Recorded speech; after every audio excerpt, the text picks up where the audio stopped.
जय श्री श्री गुरु गौरंग मंडल गिरिधारी शिशिराग्र मंदिर की जय श्री राधे गोविंद गोपीनाथ मदन की जय जय श्री विष्णु पाद ब्रह्मंस परिवजकाचार्य स्तोत्र शास्त्र श्रीमद् भक्ति वेदांत श्लोकन गोस्वामी महाराज श्री गुरुदेव की जय मिथिले प्रविष्णु विष्णु पाद स्तोत्र शास्त्र श्री भक्ति वेदांत श्लोकन गोस्वामी महाराज की जय मिथिले प्रविष्णु विष्णु पाद श्री भक्ति वेदांत श्री नारायण गोस्वामी महाराज की जय जय मिथिले प्रविष्णु विष्णु पाद स्तोत्र शास्त्र श्री भक्ति वेदांत स्वामी महाराज की जय जय मिथिले प्रविष्णु विष्णु पाद स्तोत्र शास्त्र श्री भक्ति वेदांत भक्ति प्रज्ञा केशव गोस्वामी महाराज की जयंती प्रभु विष्णु पाद सुंदर शास्त्र भक्ति सिद्धांत सरस्वती गोस्वामी ठाकुर प्रभुपाद की जय जयंती प्रभु विष्णु पाद सुंदर शास्त्र भक्ति सिद्धांत सरस्वती गोस्वामी ठाकुर प्रभुपाद की जयंती प्रभु विष्णु पाद जय परमहंस गुरु शिवदास प्रभु जी महाराज की जय भक्ति विनोद ठाकुर की जय विष्णु सरबम जगन्नाथ प्रभु जी महाराज की जय जय स्वरूप गुरु भाग की जय राधा कृष्ण गोपी गिरिराज महाराज की जय श्याम कुंदर कुंद जमुना गंगा तुलसी भक्ति देवी की जय ललिता विशाखा सखी वृंद की जय श्री रूप मंजरी मंजरी रंग मंजरी सखी वृंद की जय जगन्नाथ वादेव से भद्रजू की जय जय जगन्नाथपुरी धाम की जय सर्विन विनाश करें निशिहादेव भगवान की जय भक्त वर्ष पद महाराज की जय चारि संप्रदाय आचार्य आचार्य की जय संत कोटि वैष्णव वृंद की जय संवेद गौर भक्त वृंद की जय निताय गौर प्रेमानंदे हरि हरि बोल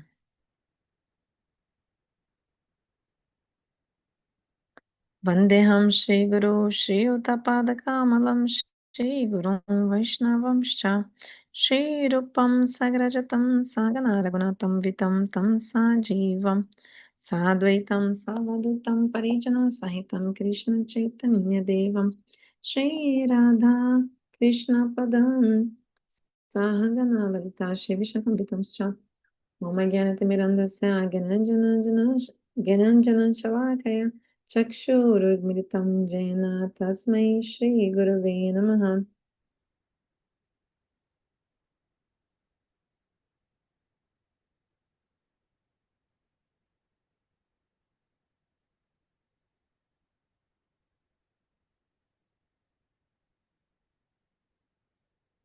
नमो विष्णुपादाय गौरपृष्ठाय भूतले श्रीमते भक्तिवेदान्ता वाना इति नामिने वन्देऽहं भक्तिचकोरं गौरङ्गनिजप्रेष्ठितं श्रीमते भक्तिवेदान्ता स्वामी वाना नमस्तुभ्यं श्रीराधा एकनिष्ठितं रसायनकथमृतं सङ्कीर्तनमानन्ददं गोस्वामिनां वनं नमः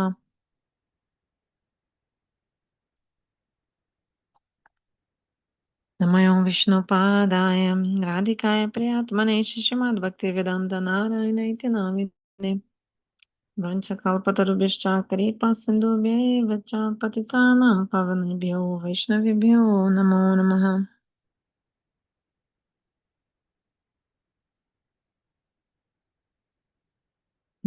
नमो महावदन्याय कृष्णप्रेमप्रदायते कृष्णाय कृष्णचैतन्यनाम्ने गौरतुषे नमः हे कृष्ण करुणा सिन्धो दीनबन्धो जगत्पते गोपेश गोपिका कन्ता राधाकन्ता नमोऽस्तुते तप्त कंचन गौरंगी राधे वृंदावनेश्वरी वृषभानुसुते देवी प्रणमामि हरिप्रिये ओम वृंदाय तुलसी देवाय प्रियाय केशवास च कृष्ण भक्ति प्रदे देवी सत्यवत्याय नमो नमः श्री कृष्ण चैतन्य प्रभु नित्यानंद श्री अद्वैत गदाधर शिवासदि श्री गौर भक्त वृंद हरे Krishna Krishna Krishna Hare Hare Hare Ram Ram Ram Hare Hare.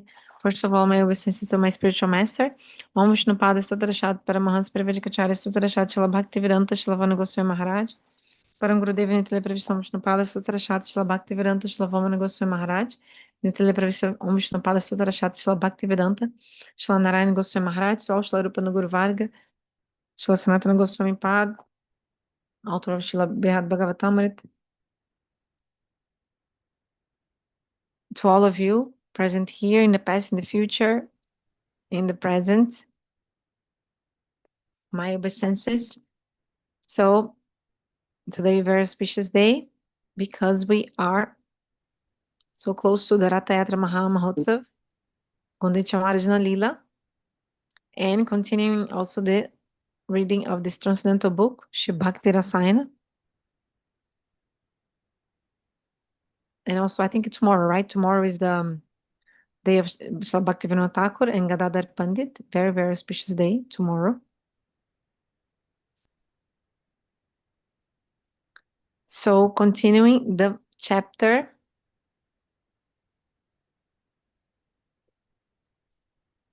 Finishing the chapter 4.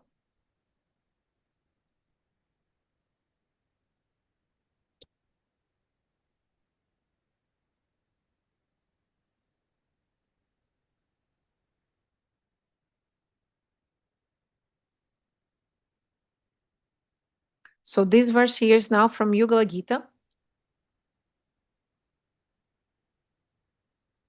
page 44. It says, page 44 says, Vanalatas tarava atmani Vishnu vyanjantya iva pushpa faladhya pranata bhara vitapa madhudhara prema harishta tanavo vavrussu sma.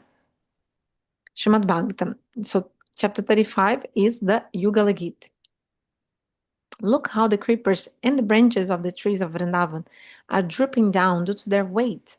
They must have also taken Shri Krishna within their hearts because tears of love in the form of streams of honey are dripping from them, and the emergence of their fruits and flowers bear witness to their ecstatic rapture. So Parangurudeva says that, oh, Hare Krishna, Hare Krishna Mohini, Hare Krishna Didi, how are you? Good. Good? Hare Krishna. Yes. Hare Krishna. Hare Krishna, good to see you. Hare Krishna.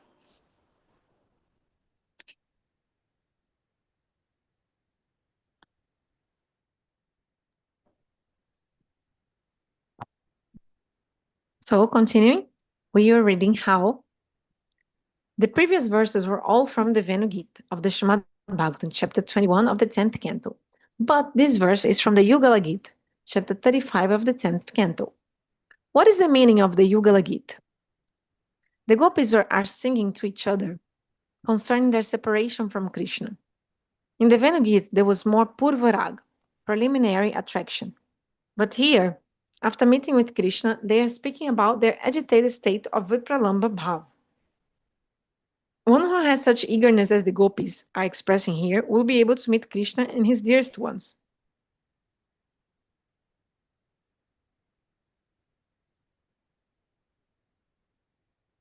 The system for spiritual enlightenment is arranged by Krishna alone.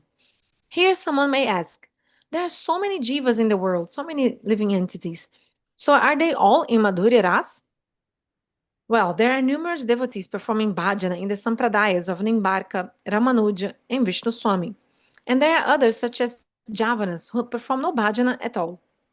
Why is it that they don't all come towards Madhurya Ras, the topmost mood of conjugal mellows?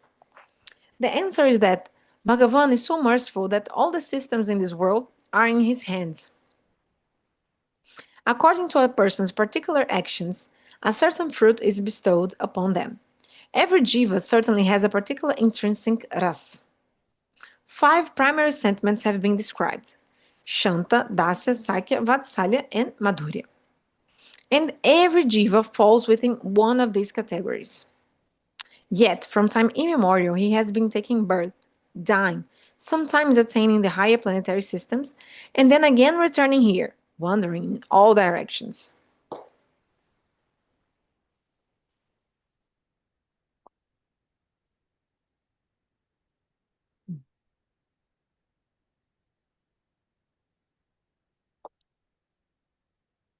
Those who were more fortunate took birth in Satyayuga, where most people worshipped Bhagavan through Shantaras, as the 4 Kumaras and the Naranarayana Rishis did. After this, Sri Ramachandra came and emphasized the glories of Dasaras. And for preaching his ideal, Hanuman remained in this world after the disappearance of Ram.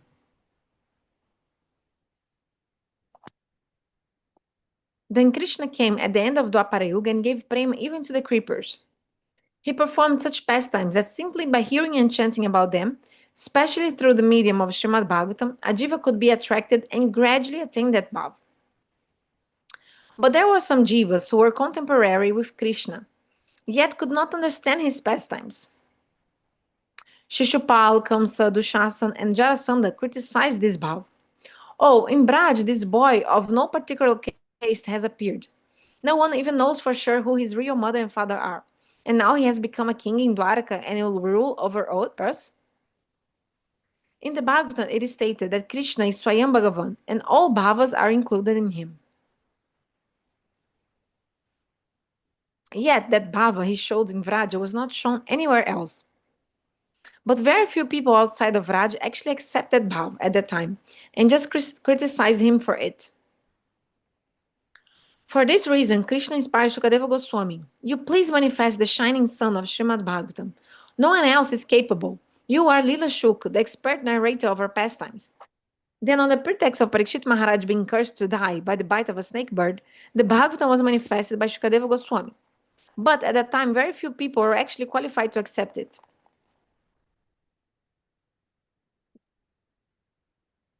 Then Shankaracharya came, then Madhva, then Ramanuja, and other acharyas came.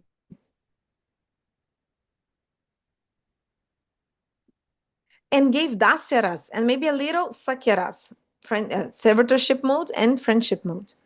Finally, Chaitanya Mahaprabhu came with his eternal associates, and through the medium of Srimad Bhagavatam validated that special Vraj Bhav and gave prema to the world.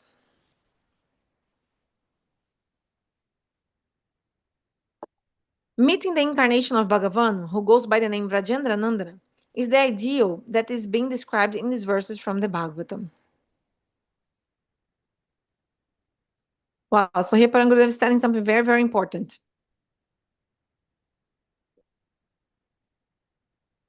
The speciality of the line of Mahaprabhu and that the gift that Mahaprabhu wants to give.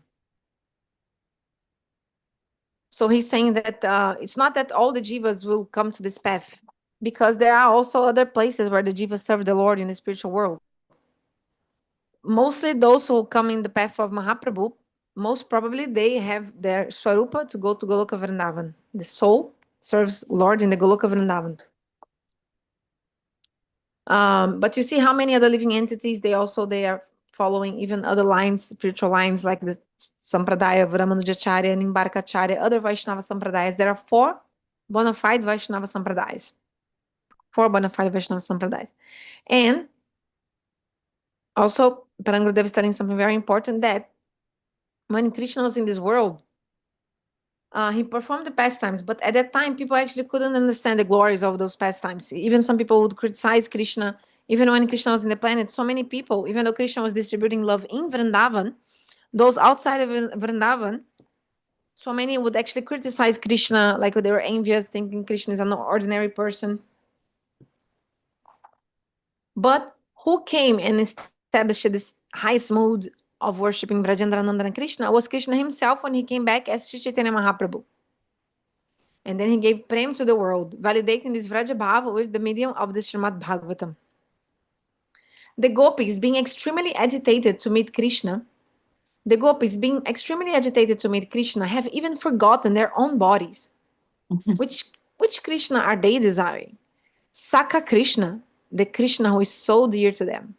If anyone becomes similarly agitated to have Krishna as their own friend, son, or dear one, and goes to an elevated devotee and hears Krishna Katha from him, then easily he can attain Krishna Prem. Otherwise, there is no way to attain it. Chaitanya Mahaprabhu himself came and showed the way. Who was accompanying him? Swarupa Damodara, Raya Ramananda, Rup Sanatan, and Raghunatha Das Goswamis. He bestowed all of his mercy on Swarupa Damodara and Raya Ramananda by relishing Katha with them night after night. But he invested his potency, Shakti, directly into the hearts of Rupa at Prayag and Sanatan at Varanasi. Through them, this bhava was manifested in the world, and everyone was drowned in the ocean of Bhakti Ras. Before the appearance of Mahaprabhu, these things were not known. No one could even imagine them.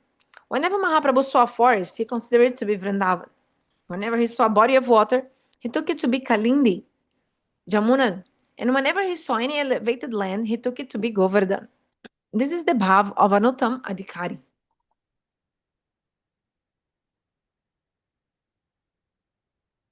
So in this verse, the gopis are saying, Aho, Krishna has continued on his way, playing the flute.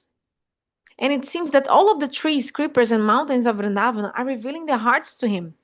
The creepers have very large flowers, and the trees have very large fruits. And it seems that upon seeing Krishna, they have begun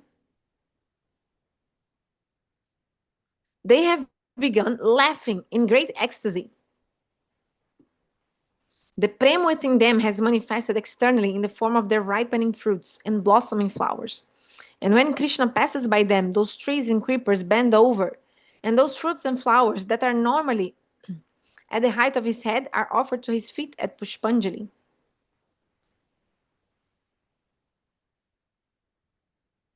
And expressing their prem for him, there is an incessant flow of streams of honey emanating from them. But we are so unfortunate, we are unable to meet Krishna. These creepers and trees have so much prem for Krishna in their hearts, and it is manifesting in the form of all the fruits and flowers and streams of honey, which are like tears flowing from their eyes. But can we take any fruits and flowers to Krishna? What would people say? Because of our fear of being disgraced in society, we are unable to go. But maybe if in our next lives we assume the form of trees and creepers, then we will also be able to serve Krishna. So there's the end of the chapter 4. We are reading about the love of the trees of Vrindavan. The trees, how much love they have for Krishna. So often our Gurudeva glorifies the beauty of the trees of Vrindavan, the special love they have for Krishna, especially also based in this verse. Vanalata staravatmani Vishnu, Vyajanata iva pushpalavdaya. Um, so the trees of Vrindavan, they have one kind of love, which is called Vivekshuna Prem, because in different days, Krishna goes to different forests. So they never know when Krishna is coming, when he's like this. But when Krishna comes to Vrindavan, they never want him to go anymore. So, and they are so happy that Krishna comes. And then they shower like petals of their flowers on the floor to make very soft carpet of petals for Krishna to walk. Just like also if our Gurudeva comes to our house, the bona fide disciple should also make like this, like a carpet of flowers for Gurudeva to walk on. And in the same way also, like the trees, they do this to welcome Krishna. And they also offer fruits and flowers for Krishna to eat, very ripe and delicious fruits.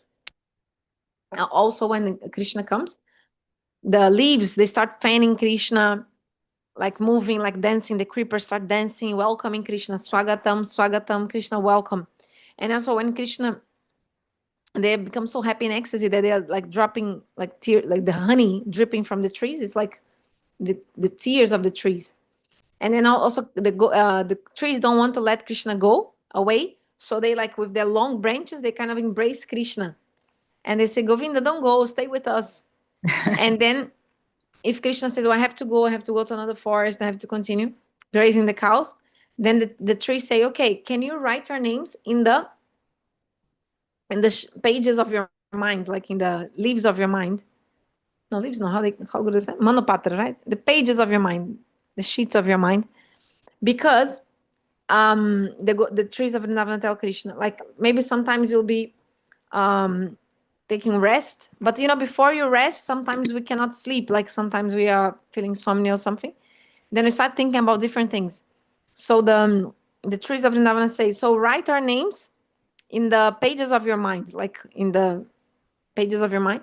Then when you cannot sleep, you can just remember us, and we'll have this blessing of being remembered by you.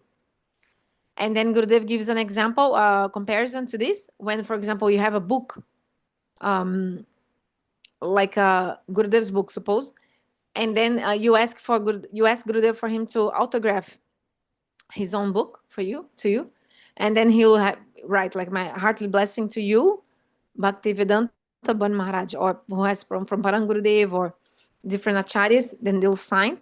And then what happens years later, you take that book one day, and when you open the pages of the book, right in the first page, you have the dedication, like the autograph Gurudev made for you. So automatically your heart will melt thinking about Gurudev's mercy, his compassion, giving that message to you. So generally Gurudev gives this comparison, how the trees of Vrindavan, they're also asking for Krishna to write their names on the pages of their mind, so that Krishna can remember them. And also Srila Vishwanath Chakravarti Thakur explains in the commentary how the trees of Vrindavan, they're like it's like a family unit in Vrindavan, and there's no one who is Tyagi, no one who is sannyasi or like a renounced person. Everyone is grihasta.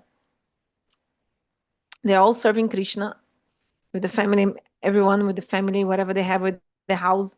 So in the case of the trees are compared to the father, to the man. And the creepers around the trees that beautify, that embellish these trees, they're compared to the wives. And the flowers that the trees give in worship to Krishna, they are compared to the daughters. And the fruits that the trees offer for Krishna to eat and his friends, they're compared to the sons. So in this way, mother, father, sons and daughters means parents and children, everyone engaged in the service of Krishna. So this kind of family unit, it's called Krishna Samsar, or the family of Krishna. When the family works around, orbitates around Krishna. Krishna is the center of that family.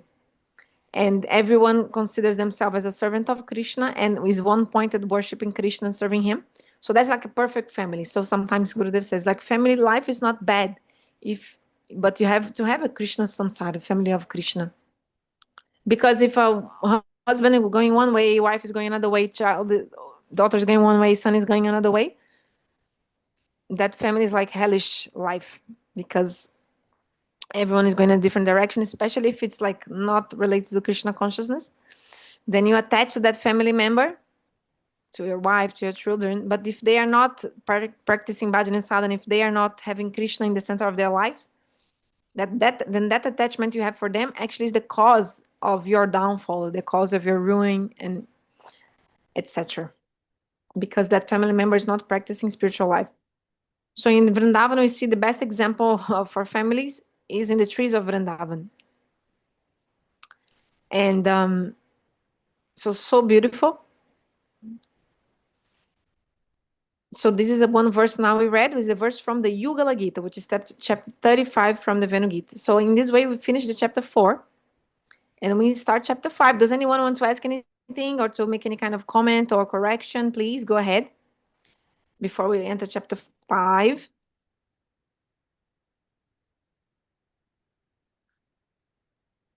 No one wants to say anything?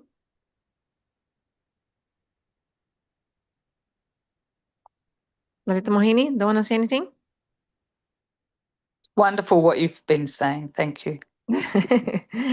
Okay.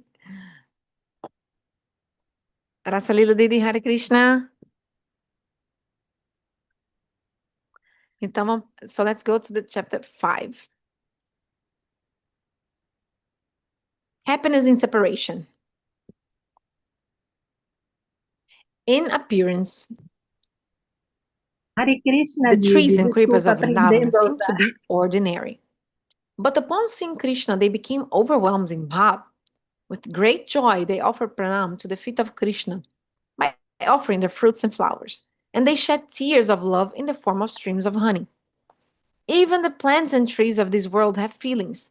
Like us, they are conscious. They are not able to express their feelings in words, but they can express them. Especially the trees and creepers of Vrindavan are all Vishuddha Sattva, meaning that they are superior to those of us situated in mixed goodness. So what won't they understand? They can understand and experience everything. Therefore, by offering their fruits and flowers in ecstatic rapture, they offer pranam to Krishna.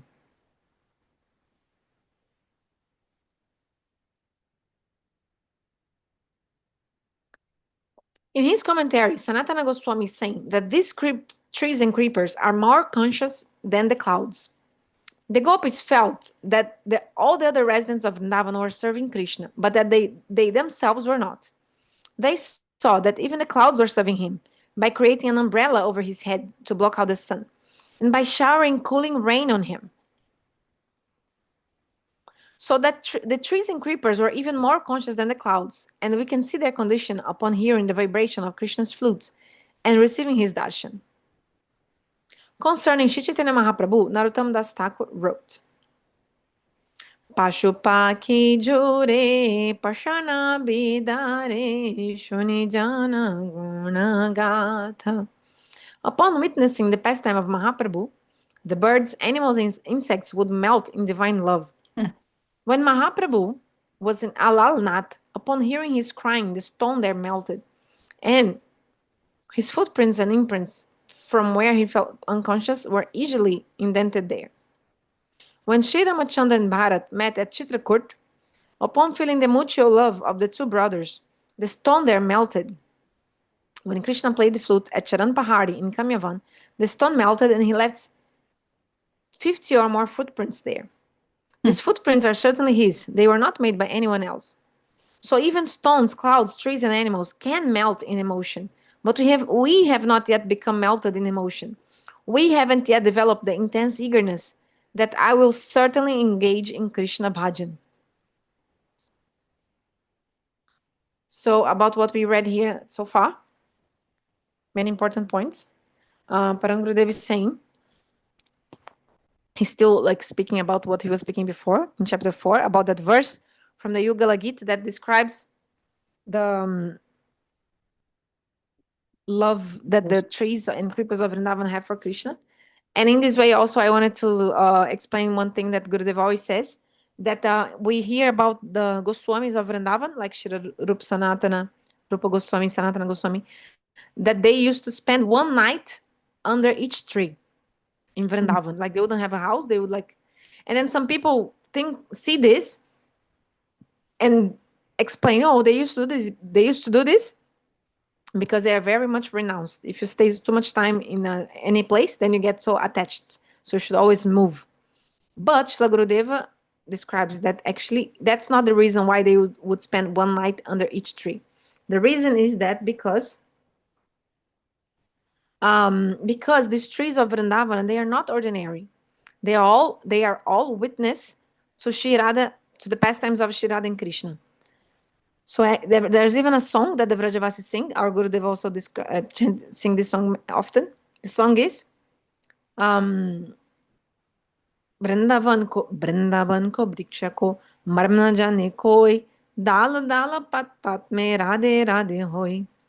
Means very few people knows the glories of the trees of Vrindavan, because they're all actually chanting Radhe Radhe. So these trees are witness. So when the Goswamis, they used to spend one night under each tree, was because he was actually praying for that tree to tell him about the pastime, different pastimes that the tree witnessed. So he's actually um, praying to remember to have that darshan of that pastime that took place there, that the tree saw. So he's actually begging that for that mercy of that tree. So that's why they used to spend, each night under different tree. So all these trees of Vrindavan, they are not normal. They are actually, one thing we have to understand, very important point, that everything in the spiritual world is conscious, full of consciousness, sorry. So there's nothing dull matter. There's no dull matter there. Like everything there, even for example, a grain of sand on the floor has consciousness. So it has feelings, it has willing, means desires, and it also has knowledge. So that's something very important to have to remember, because everything in the spiritual world is made of Satchit and Ananda, which is transcendental existence, knowledge, and bliss. So here Gurudeva is saying, even the trees and creepers, they are all Vishuddha Sattva, so they are transcendental. They are directly manifestation of this internal potency of the Lord. They are more superior than even us here. So what to speak, like even though they are in the tree body, you think, oh, it's a tree. So here trees are like not moving, but still, but in the spiritual world, the trees, they are also eternal associates of Krishna. They have consciousness. Like I told, even a grain of sand. So for example, there's the example when Krishna walks on the ground, like on the floor of Vrindavan, Vrindavan is a forest, right? So like there would be many pebbles, like many stones. Like if you're walking on the barefoot on the forest, imagine, right? There are so many things that can hurt your feet. But because everything in Vrindavana wants to serve Krishna, when like this, all these different things like pebbles, etc., they will become very, very soft, like a rubber. Imagine something which is like a rubber. It externally looks like hard, but the way if you press, it's actually very soft. So in the same way, everything in Vrindavan just wants to serve Krishna. And also, the point here that Sanatana Goswami said that the trees and creepers are more conscious than the clouds.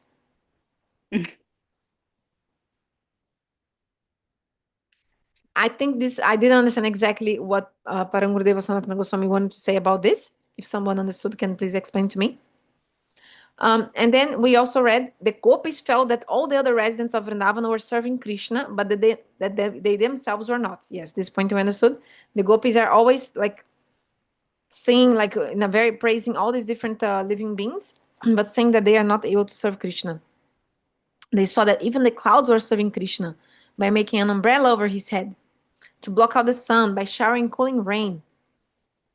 So the trees and creepers were even more conscious than the clouds, and we can see their condition upon hearing the vibration of Krishna's flute. Like, because also making pastimes like a human being, if you think about like in this world, like trees, like the clouds are like, the physical phenomena of the water, then, dynamics, but the trees are actually like, they also, like they are living entities. They also like Solid. move even slowly, but they can also move, right? Their arms. And the trees also, they think. The trees are, of course, like for example, thinking about the human being pastime, the trees are more, how to say, conscious than clouds, of course, in this sense that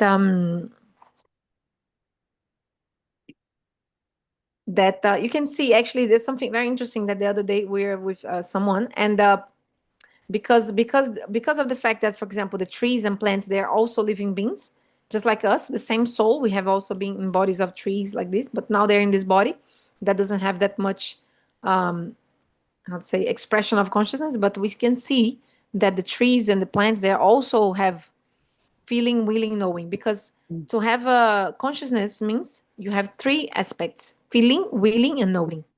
So you can see, like, you, if you have any plant in your house, you can see like that the plant will start growing towards the light of the sun. So the plant knows the sun is there, so it starts growing towards the light to be able to get the light, for.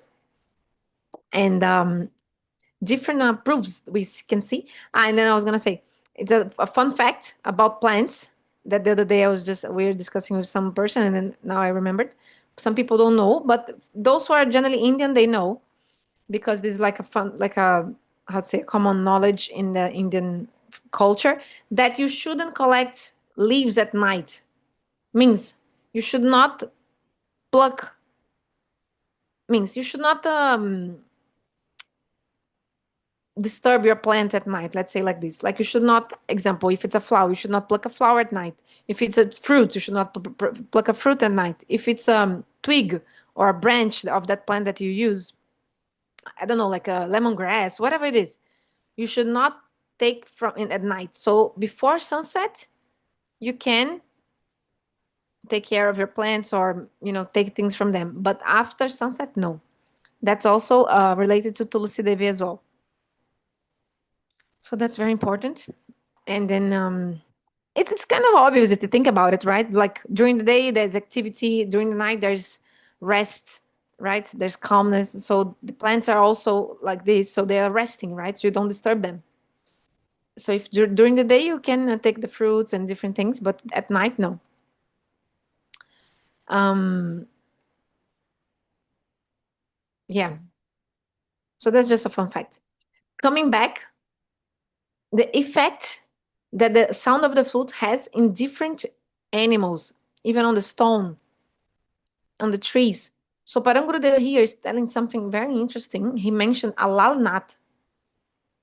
So those who don't know what is alalnat, like Mohini Didi, I don't know if you know. I hope if you, maybe you heard, because exactly now we're speaking about alalnat kata. Alalnat. So let's discuss a little bit about this, because this is exactly what we're discussing now in the time of the year. Because Now, before Ratha Yatra, after Snana Yatra and before Ratha Yatra, for 15 days, Jagannath temple in Jagannath Puri is closed because Lord is performing his sickness pastimes. So Mahaprabhu used to feel so much separation. So he used to go to Alalnath, which is just like not even 1 hour from Puri. And there, this place, Brahmagiri Parvat, there's a very ancient deity of Lord Alalnath, which is like Narayana form. And Mahaprabhu used to have darshan there, and he would see that deity like Krishna himself.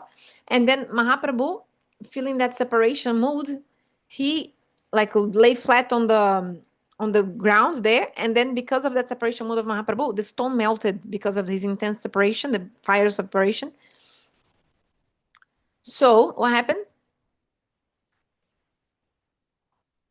Here even Parangurudeva says, upon hearing his crying, the stone there melted, and his footprints and imprints were fell are from where he fell unconscious are easily indented there. So there's a video going on Facebook, on also YouTube. You can see even our Gurudev discussing about these footprints, imprints of Mahaprabhu's on the stone, and you can see beautiful. It's like many, many different, like about 8, like let's say like a holes on the rock, and you can see it's like very, very interesting. And then you can see the shape of Mahaprabhu's body. So that place is very, very special, Alalnath. So there we can see a proof that the stones also melt.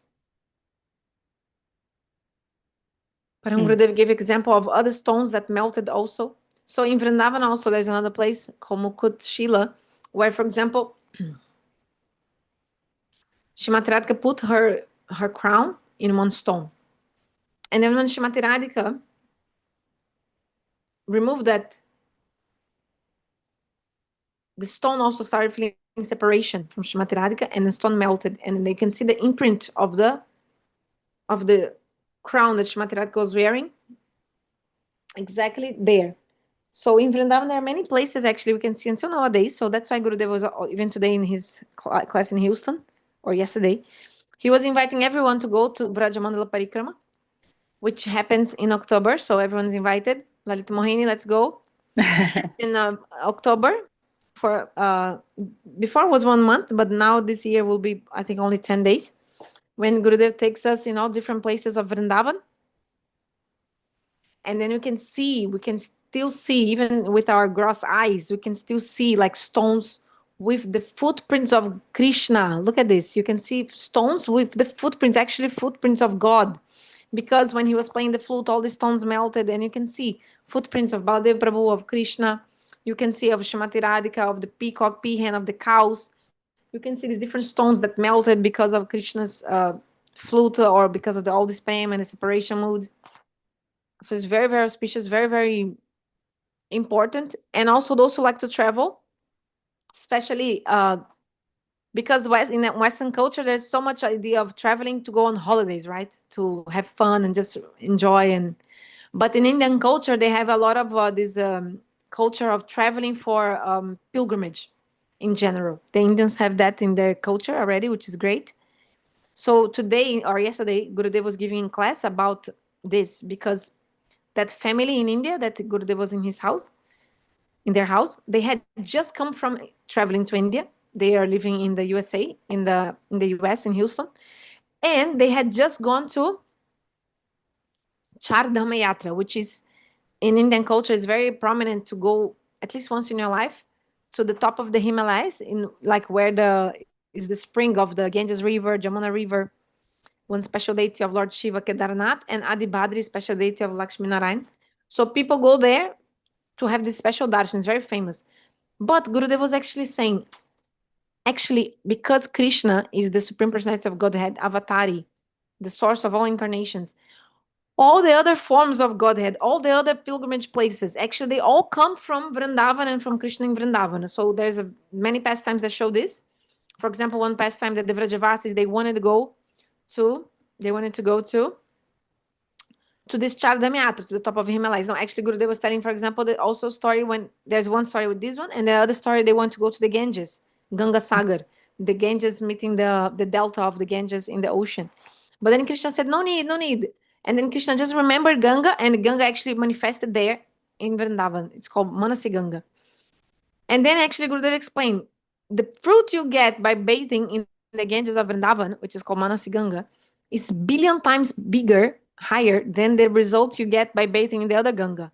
Because the Ganges, which is in Vrindavan, is actually the original because manifested directly by Krishna himself, who is the origin of Vamanadev, that whose bathing water made the other Ganges river. So all these other pilgrimage places like Adinarayana, Adibadri, right, and Badrinath and Gangotri, Jamunotri, they are inside Vrindavan.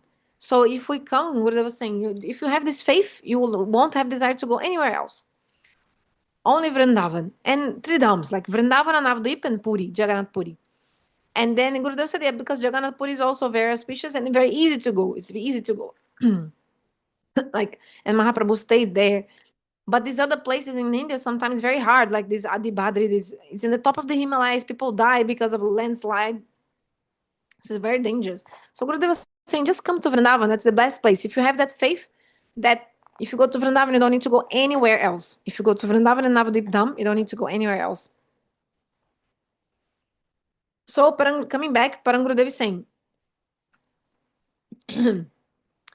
the trees, the clouds, the stones, the animals, they melt in emotion because of Krishna's prem. But we have not yet become melted in emotion. We haven't yet developed the intense eagerness that I will certainly engage in Krishna bhajan. In the verse we began describing in the last chapter, that one about the trees from Yugala Gita, chapter 35 of the Bhagavatam, 10th canto, we find the line Vana latas tarava, tarabu, meaning the creepers and trees in the forest. But why have the creepers been mentioned before the trees? So the verse says Vana latas. Vana means, latas tarava. Tarava means trees. Latas means creepers and Vana means forest.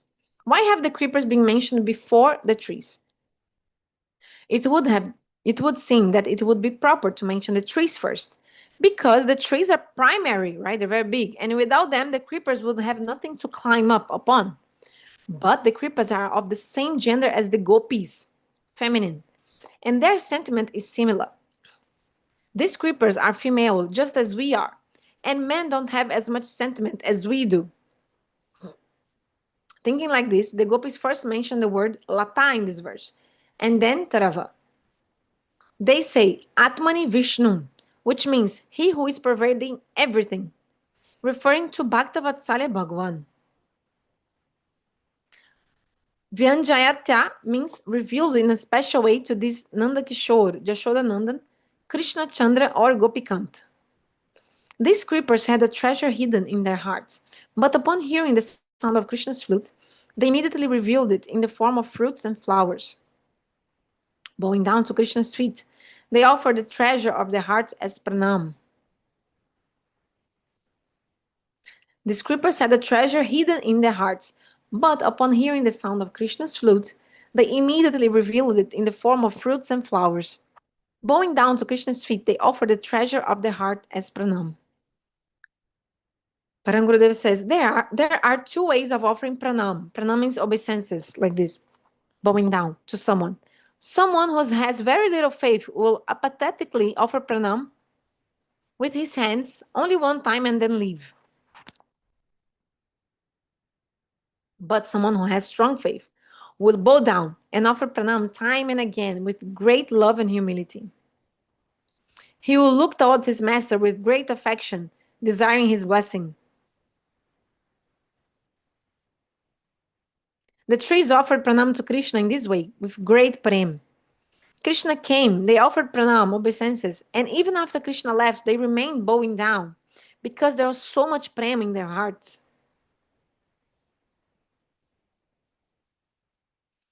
Being submerged in the ocean of unhappiness, of separation from Krishna, how did the gopis pass the day? After cooking for Krishna at the home of Jashoda and seeing that Krishna has taken the cows to the forest to graze, the gopis return to their homes, and those Sakhis, who are Sapaksha, belonging to Radhika's own group, remain with Radhika. When someone is happy, it seems to them that the whole day passes in 1 minute. So, in separation from Krishna, how will the gopis manage to pass the day? It says here that they engaged in kirtan, singing these verses that we are reading. But did they pass the day in happiness or unhappiness? They were remembering the pastimes of Krishna by describing them and more revealing their inner feelings to one another. But were they feeling happiness or unhappiness? Hearing the descriptions of his pastimes, they became absorbed and felt that they were actually seeing him.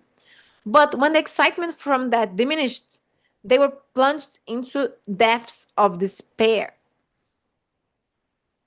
Wow.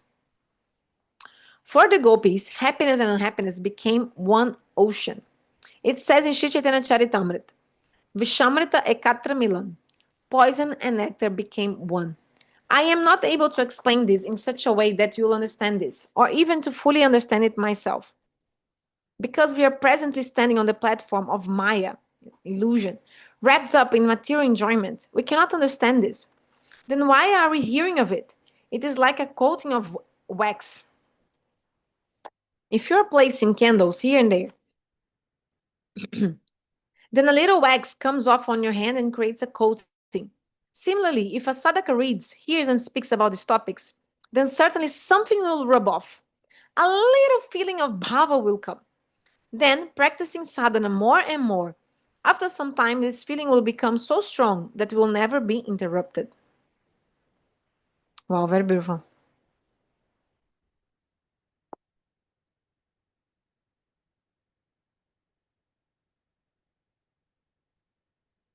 Here, the gopis are mutually hearing and describing Krishna's pastimes.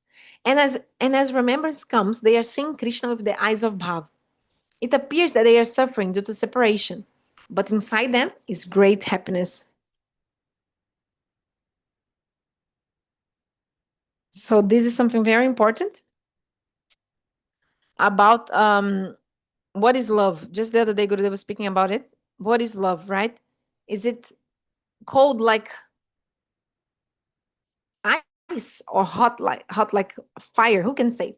Because when you meet Krishna, you feel so much happiness, like a cooling moon. Not only one moon, like billions of cooling moons. But when you are separated from Krishna, it's like the fire of all the universes burning in your heart when you're far from him. But at the same time, then good to give you an example. If you hold a piece of ice, ice is cold, of course, but if you hold a piece of ice, you actually start feeling burning feeling in your hand. So it's just like a paradox. So love at the same time is like hot and cold. Nectar means hot means like suffering, right? It's like poison, and also cool like nectar. Because at the same time, love is made of meeting and separation. So often what happens, like here Parangurudeva is saying, the gopis were at home, so they were not with Krishna, they are not with him. So they would be upset because they are far from him. So that's separation. But because they were speaking so much about him, glorifying him with kirtan, with these verses we are reading, they are chanting these verses, the glories of Krishna, they were actually seeing him in the eyes of Bhav. So this is what? Meeting and separation. So even though they are separated, they're actually meeting Krishna. Um,